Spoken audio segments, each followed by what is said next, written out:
Dear students, अस्सलाम वालेकुम। उम्मीद है आपने पिछला टॉपिक पढ़ा होगा और आपको समझ में आ गया होगा। आज पिछले ही टॉपिक का आज हम एक छोटा सा टॉपिक उसी का पार्ट है वो करेंगे। ये टॉपिक जो आपकी बुक में मौजूद नहीं है, ये टॉपिक है centre of mass of solid sphere. इसमें जो है कंसिडर करेंगे एक सॉलिड स्फीयर को। ये देखिए, ये सॉलिड स्फीयर है पूरा, इसका रेडियस जो है वो आर है। वॉल्यूम क्या है इसका? 4/3πr³। क्योंकि जो है वॉल्यूम जो है स्फेरिकल बॉडी का, ये फार्मूला आपको याद होना चाहिए। ये आप फर्स्ट ईयर से पढ़ते आ रहे हैं, शायद मैट्रिक में भी पढ़ा होगा आपने। 4/3πr³। अगर इस मटेरियल जिस मटेरियल का स्फीयर बना हुआ है और उसका मास डेंसिटी रो है, तो मास क्या होगा? Volume into density 4/3πr³ into rho. अब इस जो ये स्फीयर, इसको जो है छोटी छोटी डिस्क में जो है सॉलिड डिस्क में डिवाइड कर देंगे। फिर एक डिस्क कंसिडर करेंगे जिसका रेडियस आर है और इसकी विड्थ जो है, इसका डिस्टेंस जो है ये सेंटर से एक्स डिस्टेंस पर है, थिकनेस उसकी डी एक्स है। रेडियस क्या होगा इसका, इस डिस्क का? R is equal to R square minus x square का स्क्र रूट। एरिया क्या है इसका?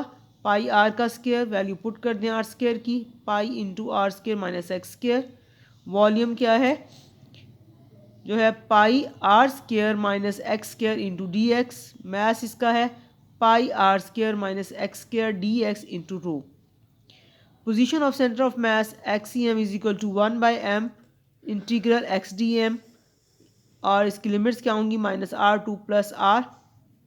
X c m is equal to 3/4πr³ into rho, और जो है integral -r2 + r x into pi into are square minus x square into rho d x.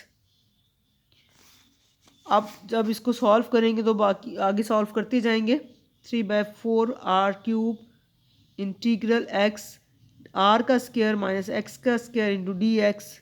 3/4r³ r square common जो है बाहर निकाल लें तो हमारे पास क्या रह जाएगा? Integral x D x minus x cube रह जाएगा, और इंटीग्रल इसका डी एक्स नेक्स्ट स्टेप में आएगा 3/4r³ आर का स्क्र, और एक्स का इंटीग्रल क्या आएगा? 1/2 एक्स का स्क्र। लिमिट्स हैं ये, माइनस इस एक्स क्यूब का जो है इंटीग्रल एक्स की 4/4, और लिमिट्स लगा देंगे। जब लिमिट्स अप्लाई करेंगे तो हमारे पास जो है ये है 1/2 आर का स्क्र, तो वैल्यू ये आएगी 1/2 3/4r³ into 1/2 r square into are square minus r square, minus 1/4 r raised to power 4 minus r raised to power 4। तो ये सारा ज़ीरो हो जाएगा। इसका मतलब है सेंटर जो है सॉलिड स्फीयर का, वो सेंटर है, सेंटर ऑफ मास है सॉलिड स्फीयर का। कि सॉलिड स्फीयर का जो सेंटर होगा वही उसका सेंटर ऑफ मास भी होगा। This is the end of this topic. इसके बाद हम जो है नेक्स्ट टॉपिक स्टार्ट करते हैं। कुलियन का टॉपिक है। अब नेक्स्ट टॉपिक है हमारा कुलियन का। कुलियन जो है वो आपको मालूम है कि दो बॉडीज़ के दरमियान इंट्रैक्शन है।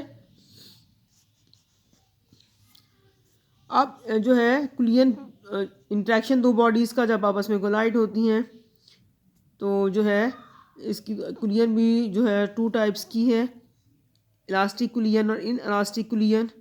अब कुलियन जिसमें मोमेंटम और उसकी काइनेटिक एनर्जी जो है बॉडीज़ का, कोलाइडिंग बॉडीज़ का मेंटेन रहे, यानी कि बिफोर एंड आफ्टर कुलियन सेम रहे। क्या चीज़? मोमेंटम और उसकी काइनेटिक एनर्जी। तो इस किस्म की जो है कुलियन को हम इलास्टिक कुलियन कहते हैं। इनके इसमें इस किस्म की कुलियन में काइनेटिक एनर्जी दूसरी फॉर्म्स ऑफ एनर्जी में ट्रांसफ़र नहीं होती, और जो है इस वजह से उसकी जो है क्वांटिटी जो है वो कंजर्व रहती है, काइनेटिक एनर्जी। अब यहाँ पे जो है इस इनइलास्टिक कुलियन क्या है, जिसमें लीनियर मोमेंटम तो कंजर्व है कोलाइडिंग बॉडीज़ का, लेकिन काइनेटिक एनर्जी वो कंजर्व नहीं है। तो उसकी कुछ काइनेटिक एनर्जी जो है वो कन्वर्ट हो जाती है जब वो कोलाइड होती हैं आपस में बॉडीज़। तो उन कोलाइडिंग बॉडीज़ की कुछ काइनेटिक एनर्जी जो है कन्वर्ट होती है हीट में, लाइट में और साउंड में।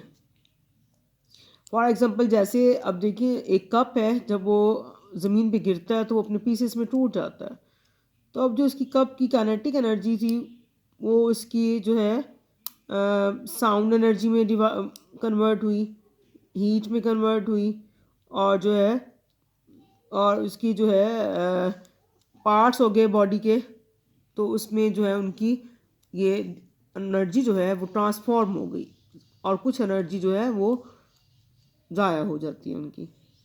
इसी तरह से अब है उसके बाद इम्पल्सिव फोर्सेस, ये भी आपने फर्स्ट ईयर में पढ़ा हुआ है कि a force that acts for very short interval of time during the collision is called impulsive force. इसकी एग्जांपल लिख लेंगे कि जब एक बॉल हिट करती है बैट के साथ तो उस वक्त इम्पल्सिव फोर्स अप्लाई होती है। ये थी इम्पल्सिव फोर्स। अब इसके बाद जो है टॉपिक जो है आज हमने देखें कुलियन के बारे में पढ़ा है, इलास्टिक कुलियन, उसकी यानी कुलियन जो है हमने क्या कहा कि कुलियन इंट्रैक्शन है बॉडीज़ का, जो कि होता है इन टाइम डेल्टा टी में, जो है that is negligible to the time during which we are observing the system. अब यहाँ पे जो है कुलियन को हमने जो है इसको जो है उसकी टाइप्स देखी कि 2 टाइप्स हैं। उसके बाद हमने इम्पल्सिव फोर्स देखी। अब जो है पहले हमने किया था कि centre of mass of solid sphere, उसके बाद हमने कुलियन की सिर्फ डेफिनेशन उसकी टाइप्स देख ली हैं। अब जो नेक्स्ट टॉपिक आता है इम्पल्स एंड मोमेंटम का, वो इंशाल्लाह हम नेक्स्ट टॉपिक में करेंगे। इस लेक्चर के लिए इतना काफ़ी है। उम्मीद है आपको समझ में आ गया होगा। अगर नहीं समझ में आया तो आप दोबारा मुझसे इसके बारे में क्वेश्चन कर सकती हैं। Thank you. अल्लाह हाफिज़।